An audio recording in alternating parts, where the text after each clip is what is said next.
नमाज होगी, क्यों नहीं होगी नमाज? आप बताइए, क्या औरंगजेब ने उस शिवलिंग को उसमें छोड़ दिया था कुएं में कि बीजेपी आएगी इसको भुनाएगी? हैं, आप बताइए। सुनिए, नमाज होगी, क्यों नहीं होगी नमाज? आप बताइए। अरे नमाज होगी, मस्जिद है वहाँ नमाज होनी चाहिए, नमाज होगी। मैं कहता हूँ मुस्लिम पैरोकारों से अब कोर्ट जाना बंद कर दीजिए। ये भारतीय जनता पार्टी को महसूस हो जाए इस देश में और ज्योतिर्लिंगों के लिए जो लोग कहते हैं कि बाबा मिल गए, मैं उनसे पूछना चाहता हूं, जब काशी कॉरिडोर बन रहा था कितने शिवलिंगों को तोड़ा गया, तब वो लोग को मूक बधिर बने हुए थे, वो अंधभक्त को दिखाई नहीं दे रहा था। आज अगर मस्जिद में शिवलिंग की बात कही जा रही है तो अंधभक्त बौखलाए हुए हैं। क्या इस देश में जिस तरह से मंदिर, मस्जिद, कुतुब मीनार, मैं कहता हूं अगर लाल किला भी खोद दिया जाए तो उसके नीचे भी कुछ ना कुछ मिल ही जाएगा। हमारे घर के नीचे भी कोई ना कोई भगवान की मूर्ति मिल जाएगी। आखिर इस देश में क्या बनाना चाहती है भारतीय जनता पार्टी?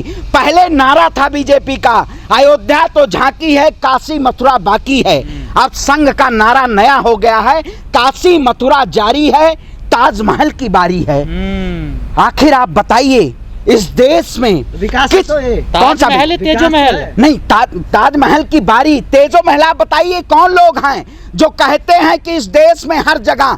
आखिर क्या आप संविधान से, अगर भारतीय जनता पार्टी नरेंद्र मोदी औरंगजेब और अकबर से भी ज्यादा तानाशाह शासक है, आखिर अगर इस देश में देश के लोकतंत्र से सरकारें चलेंगी, लेकिन भारतीय जनता पार्टी एक ऐसे प्रधानमंत्री का नेपाल दौरा होता है और ज्ञानवापी में शिवलिंग निकलता है। अच्छा, आप हजारों मंदिर तोड़ रहे हैं और एक मंदिर हमें दे रहे हैं। आप बताइए, आपने देखा राजस्थान में मंदिर बीजेपी ने तोड़ने का काम किया, कॉरिडोर के नाम पे हजारों मंदिर तोड़े, राम मंदिर के नाम पे हजारों राम भगवान के मंदिर तोड़े गए। क्या हम छोटे मंदिर को आस्था नहीं मानते हैं? मानो तो देव नहीं पत्थर। अगर हम पत्थर को पूछते हैं तो वो भी देव है हमारे लिए। नहीं, आप बताइए, हम पत्थर को पूछते हैं तो देव है हमारे लिए, लेकिन ये लोग शायद देवी देवताओं को मजाक को आप नहीं पूजेंगे। देखिए, ये लोग शिव को, जो शिव भगवान है शंकर जी, जब तीसरी आप अपनी आंख खोलते हैं तो प्रलय आ जाता है। तो अब इस सरकार का प्रलय आने वाला है। नहीं तो आपको शायद दिखाया गया है, महादेव ने यही बताया है ना, महादेव ये बताए होंगे कि शायद कि हाँ बीजेपी सरकार आई है इसलिए वहां शिवलिंग मिला है। आपने देखा सुप्रीम कोर्ट ने बनाया। आप मानते हैं नहीं? देखिए, जिस तरह से इस देश में लोकतंत्र का खात्मा किया जा रहा है, महंगाई और बेरोजगारी को मुद्दा ना बनाते हुए इस देश में युवाओं को भटकाया जा रहा है। ये सरकार सीधे तौर पे एक डिक्टेटरशिप की सरकार बनाई जा रही है और इस देश लोकतंत्र से चलेगा।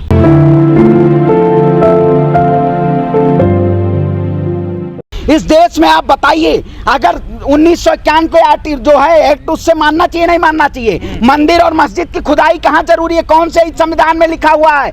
आखिर भारतीय जनता पार्टी अपने राजनीतिक सियासत चमकाने के लिए, कोर्ट को पता नहीं है इस बात का? नहीं, कोर्ट को एक्ट का बिल्कुल कोर्ट को पता। आखिर कोर्ट को अधीनस्थ कौन कर रखा है? बीजेपी ने कार्यपालिका, न्यायपालिका, विधायिका और पत्रकारिता को अपने अधीनस्थ में करके और इस देश के लोकतंत्र का खात्मा किया जा रहा है। लेकिन हम लोकतंत्र का खात्मा नहीं होने देंगे। वहां मंदिर भी रहेगी, मस्जिद भी रहेगी, लेकिन भारतीय जनता पार्टी सत्ता में नहीं रहेगी, क्योंकि ये 2024 का प्लान है। ऐसे बहुत सारे बीजेपी और संघ के एजेंडे में बहुत सारे मंदिर, मस्जिद और कब्रिस्तान हैं। ये समझना देश की जनता को जरूरी होगा कि भारतीय जनता पार्टी आपको मुद्दों से भटकाने के लिए, ये मुद्दा भटका के आपको ज्ञानवापी मस्जिद पे लाना चाहती है। लेकिन हम इस सरकार से मुद्दों की बात करेंगे, इस सरकार से हम महंगाई पे बात करेंगे। अगर सरकार अगर हमें ज्ञानवापी और कुतुब मीनार पे ले जाएगी तो हम इसको वही मुद्दे पे लाने का काम करेंगे। लेकिन आखिर इस देश की अस्मिता को ठेस पहुंचाने के लिए भारतीय जनता पार्टी एक नए मुद्दे को खोदना चाहती है। ये वही सरकार है। कोर्ट का फैसला है, सरकार का क्या मतलब है? देखिए, बिल्कुल देखिए, आप बताइए, धार्मिक स्थल एक्ट है 1991, उसके अधिकार पे अगर जहां पे यथास्थिति मस्जिद हो या मंदिर हो, वो यथास्थिति बरकरार रहनी चाहिए। क्या भारतीय जनता पार्टी, ये देश लोकतंत्र से चलेगा, संविधान से चलेगा, या ये देश आस्था से चलेगा? आप पहले हमें बता दीजिए। इस देश के पत्रकार 3 दिन से जब जांच हो जाती है, 3 दिन से वीडियोग्राफी होती है और शाम को 5 बजे आता है कि बाबा मिल गए। आखिर आप बताइए, बाबा हमारे आराध्य है। 12 ज्योतिर्लिंगों में एक ज्योतिर्लिंग विश्वनाथ ज्योतिर्लिंग कही जाती है। आप बताइए इस देश में व्हाट्सएप यूनिवर्सिटी के जरिए, आप फेसबुक यूनिवर्सिटी के जरिए आपने देखा है, या गोदी मीडिया के जरिए? मीडिया गोदी मीडिया ना, गोदी मीडिया आज महंगाई पे चिल्लाई है, नहीं शिवलिंग पे चिल्ला। देखिए आप बताइए, मैं कहता हूं केदारनाथ मोदी जी 2019 में गए थे, चुनाव था, वहां मोदी जी की गुफा एक बना दी गई है। आप जाएंगे उस गुफा को देखिएगा, कुछ नहीं, 2 पत्थर हैं। तो ये मोदी जी इस देश की जनता को भगवान के नाम पे, आस्था के नाम पे देश को बेचने का काम कर रहे हैं। अगर ये ऐसी तानाशाही सरकार अगर इस देश में हिंदू मुसलमान के नाम पे तुष्टीकरण करने का काम करेगी तो हम सीधे तौर पे इस सरकार से सवाल पूछने का काम करेंगे।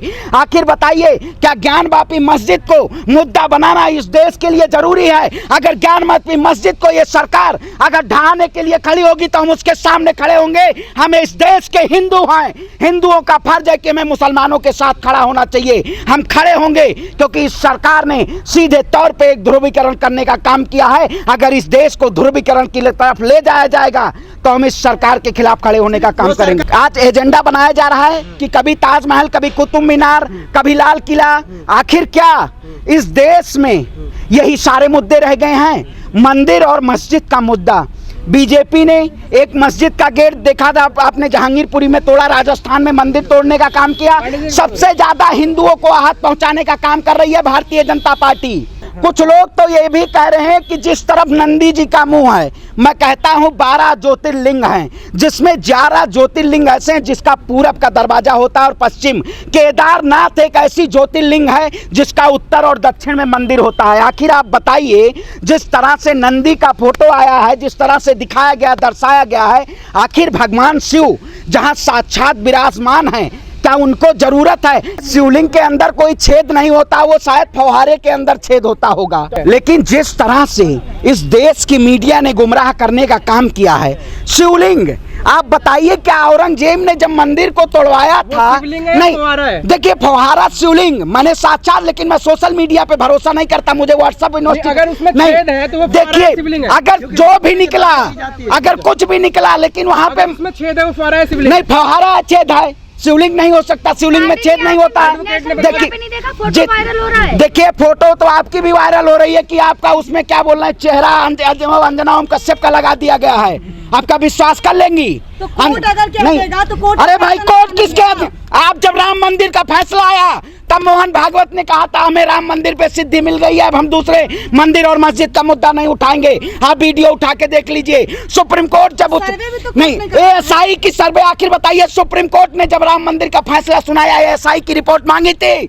नहीं मांगी थी। उसी हिसाब से ये सीधे तौर पे इस देश में ज्ञानवापी मस्जिद को ढा के और ये सीधे सत्ता में आना चाहती है। लेकिन हम सत्ता में तो है नहीं, फिर 2024 में भाई तो श्रृंगार गौरी मंदिर है और मस्जिद है, यही गंगा जमुनी तहजीब को प्रदर्शित करता है। और काशी की नगरी जहां जब सूर्योदय होता है तो एक तरफ मुसलमान भाई लोग हमारी शहनाई बजाते हैं और एक तरफ हमें हनुमान चालीसा होती है। कहता हूं कि दुर्गा चालीसा में अकबर ने सोने का छत्र चढ़ाया, बीजेपी अकबर का नाम दुर्गा चालीसा से हटवाएगी?